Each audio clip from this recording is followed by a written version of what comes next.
Iran ও ইসরায়েলের যুদ্ধকে কেন্দ্র করে এবার ট্রাম্পের বিরুদ্ধে আমেরিকা জুড়ে বিক্ষোভ অনুষ্ঠিত হয়েছে।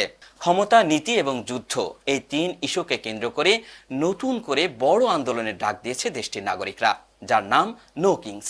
এই আন্দোলনের মূল লক্ষ্য হলো ডোনাল্ড ট্রাম্প এর নীতির বিরুদ্ধে প্রতিবাদ গড়ে তোলা।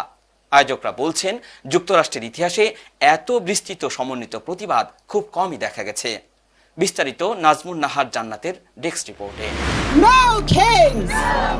যে দেশের জন্ম হয়েছিল রাজতন্ত্রের শৃঙ্খল ভেঙে, সেই আমেরিকার আকাশ এখন নো কিং স্লোগানে প্রকম্পিত।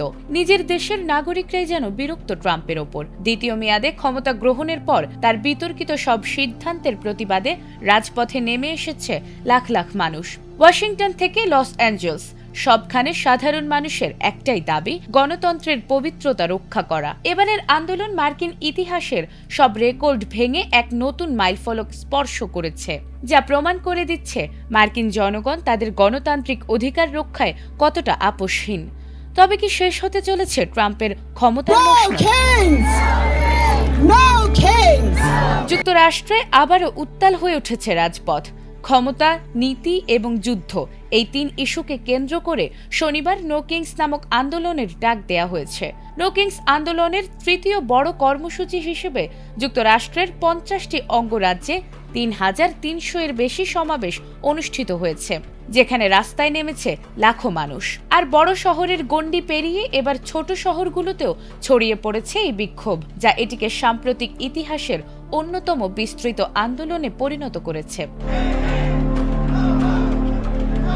আন্দোলনের কেন্দ্রবিন্দু ছিল নির্বাহী ক্ষমতার অপব্যবহারের অভিযোগ, তবে বাস্তবে এতে যুক্ত হয়েছে বহু ইস্যু। ইরানকে ঘিরে নতুন যুদ্ধের আশঙ্কা, লাগামহীন দ্রব্যমূল্য, কঠোর অভিবাসন নীতি এবং গর্ভপাত অধিকারের সীমাবদ্ধতা।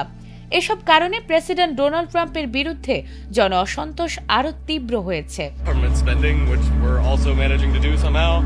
এ বিষয়ে মিনেসোটার গভর্নর বলেন, গণতন্ত্র হুমকিতে পড়লে মিনেসোটা কখনো নীরব থাকবে না, আর তাই সবচেয়ে বড় সমাবেশটি হয়েছে মিনেসোটাতেই। অন্যদিকে লস অ্যাঞ্জেলসেও লক্ষাধিক মানুষের ঢল নামে। অংশগ্রহণকারীরা বলছেন, অর্থনৈতিক চাপ এখন মানুষের প্রধান উদ্বেগ, যা যুদ্ধ পরিস্থিতির কারণে আরও বাড়ছে। অন্যদিকে এমন আন্দোলন ইসরায়েলেও জোরালো হচ্ছে। এর আগে গত অক্টোবরে প্রায় 70 লাখ মানুষের অংশগ্রহণে যুক্তরাষ্ট্রের সর্ববৃহৎ বিক্ষোভ হয়েছিল। আয়োজকদের ধারণা, এবারের সংখ্যা সেই রেকর্ড ছাড়িয়ে যেতে পারে।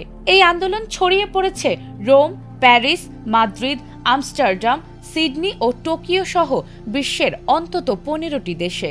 সব মিলিয়ে দাবানলের মতো ছড়িয়ে পড়ছে নো কিংস আন্দোলন, যা একটি বৈশ্বিক প্রতিবাদের প্রতীকে পরিণত হচ্ছে।